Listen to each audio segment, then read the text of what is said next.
దేవుని పరిశుద్ధ నామానికి మహిమ కలుగాక.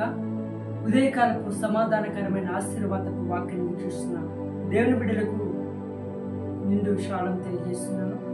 ఈ ఉదయం సమాధానకరమైన ఆశీర్వాదపు వాక్యము మొదటి రాజుల గ్రంథము 6వ అధ్యాయము 12వ లేఖనము.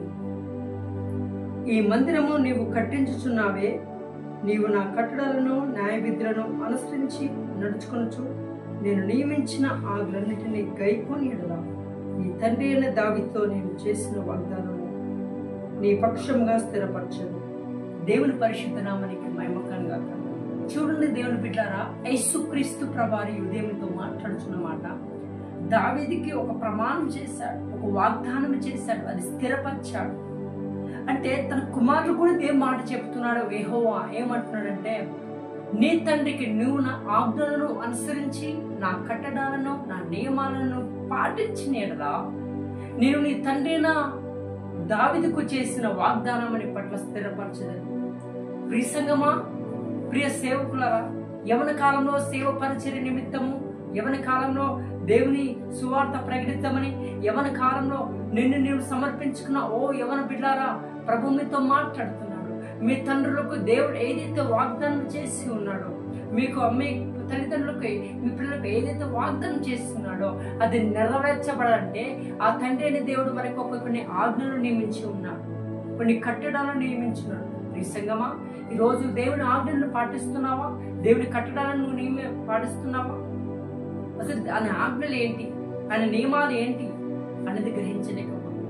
ఈరోజు సంఘం ఏమైపోయిందంటే, ఆరాధన అంటే ఒక టైం పాస్ గా మార్చబడుతుంది. ఆరాధన అంటే ఏదో వస్తున్నాం వెళ్తున్నాం అనే, కానీ దేవుని మందిరకు వచ్చినప్పుడు ఏ విధంగా ప్రవర్తించాలి, దేవుని సన్నిధిలో ఉన్నప్పుడు ఏ విధంగా ఉండాలి, దేవుని ఎలా ఆరాధించాలి, దేవుని దగ్గర నుంచి ఎలా మనం ఏది పొందుకోవాలన్న విషయం మర్చిపోతున్నాం. అసలు దేవుడు మనకు కొన్ని ఆజ్ఞలు ఇచ్చాడని, దేవుడు మనకి కొన్ని కట్టడాలు ఇచ్చాడని, దేవుడు మనకి నియమాలు మనకు అనుగ్రహించాలనే విషయము ఈ సమాజంలో ప్రజెంట్ సిచ్యువేషన్ లో సంఘం మర్చిపోయింది.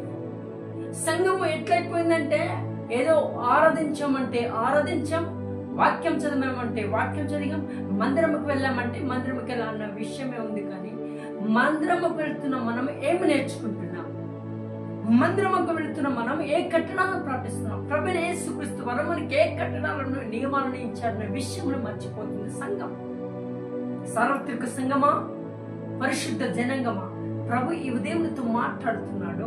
నీవు ఏ కట్టడాలను గనుక పాటిస్తే, దేవుడు నియమించిన నియమములను, దేవుడు కలిగించిన కట్టడాలను పాటిస్తే, దావీదుకి చేసిన ప్రమాణం తన కుమారుడు కూడా వాగ్దానం చేస్తున్నాడు.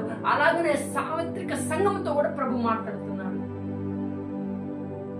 ప్రభు నిన్ను దీవించాలన్నా, ప్రభు నిన్ను ఆశీర్వదించాలన్నా, ప్రభు నిన్ను ఉన్నతమైన స్థాయి తీసుకెళ్ళాలంటే ఊకనే వెళ్ళబడి కష్టపడందే దానికి విలువ లేదు.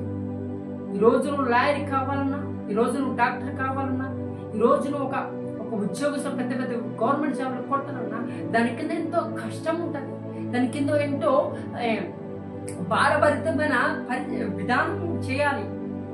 ఊకనే నీకు జాబులు రావు దేవుని బిడ్డలారా. అలాగనే యేసుక్రీస్తు యొక్క కృపను పొందుకోవాలంటే, యేసుక్రీస్తు వరకు మహిమను నువ్వు అనుభవించాలంటే ఏం చేయాలి? ముందుగా పరిశుద్ధాత్మ దేవుడు మనకి నియమించిన నియమాలు ఏంటి, నియమించిన కట్టడాలు ఏంటి, అసలు దేవుడి చిత్తం ఏందో ఈరోజు తెలుసా ప్రియ సంగమా? ఎవరికి తెలియదు. ఆయన చిత్తం ఏందో, ఆయన ప్రణాళిక ఏందో, ఆయన ఉద్దేశం ఏందో సార్వత్రిక సంఘానికి లేదు. ఒక ఎంజాయ్మెంట్ గా చేస్తున్నారు దేవుడు ఆరాధన. ఇష్టానుసారమైన డ్రెస్ విధానాలు, ఇష్టానుసారమైన మాటలు చేద్దాం. ఇటు లోకాన్ని ప్రేమిస్తూ, ఇటు క్రీస్తుని ప్రేమిస్తూ, ఇటు లోకాన్ని వదలట్లేదు. లోకపు ఆచారాలు సంఘంలోకి తీసుకొచ్చి సంఘముని మార్చివేస్తున్నారు. ఈ సంఘమా, దేవుడు కట్టడాలు ఏంటి, దేవుడి నియమాలేంటి, దేవుడి ఉద్దేశములేంటి, దేవుడి తలంపులేంటి అనే విషయం గ్రహించు. ఎప్పుడైతే గ్రహిస్తావో అప్పుడే నువ్వు దీవించబడి. దీవించడం దేవుడు గొప్ప విషయం కాదు బిడ్డారా. అసలు దేవుడి చేత నువ్వు దీవించబడాలంటే దేవుడి మాట వినాలి కదా. దేవుడి మాట వినకుండా, నీ తల్లిదండ్రుల మాట నీ వినకుండా నీకు కావాల్సిన తల్లిదండ్రులు ఇస్తారా? నీ బంధువులు, ఒకవేళ నీ తండ్రి నీ తండ్రి దగ్గర నుంచి ఒక వస్తువును ఇప్పి కొనించుకోవాలంటే ఆ తండ్రి ఏ మాట ఇచ్చాడు, ఏ నియమం ఇచ్చాడు, ఇది చేయొద్దు బిడ్డ, అప్పుడైతే నీకు కొనిస్తానప్పుడు నువ్వు ఎట్లా విధేయత చూపిస్తావే? అలాగనే తండ్రికి పరమ తండ్రి అయిన సృష్టికర్తని యెహోవా మనకి నియమాలను నియమించాడే, కట్టడాలను నియమించాడే, మరి అవెందుకు నువ్వు పాటించలేకపోతున్నావు? అవెందుకు భక్తితో భయంతో చేయబోతున్నావు? సంగమా, ప్రభు అంటున్నాడు, ముందు నా నియమములను కట్టడలను అనుసరించి నడిచినట్లా నేను నీ తండ్రి అయిన దావీదుకు ప్రమాణం చేసిన రీతిగా, వాగ్దానం చేసిన రీతిగా నేను స్థిరపరుస్తాను అంటున్నాడు. అంతవరకు స్థిరపరచను. నువ్వు దేవుని యొక్క మాట వినకుండా, దేవుని కట్టడాలు నియమను పాటించకుండా నువ్వెంతగా దేవుని దీవించమన్నా, ఎంతగా నువ్వు ఆశీర్వదించమన్నా, ఎంతగా నువ్వు అభివృద్ధి పరచమన్నా అది జరగదు. ఎందుకంటే యెహోవా మాటను తిరస్కరించేవాడు ఎప్పటికీ వర్ధిల్లడు. యెహోవా మాటల మీద నమ్మకం పెట్టుకొని యెహోవా యందు భయభక్తులు జీవించిన వాడు మాత్రమే వర్ధిల్లుతాడు, జీవితం జీవిస్తాడు.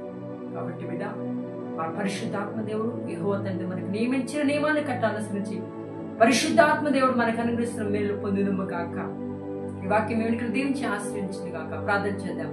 పరిశుద్ధాత్మ తండ్రి మహోన్నతురానికి స్తోత్రంలో ఇది కాల సమయంలో అయా మా తండ్రి సార్వత్రిక సంఘముతో మీరు మాట్లాడిన విధానం యొక్క స్తోత్రంలో బిడ్డలను దీవించండి, ఆశ్రయించండి.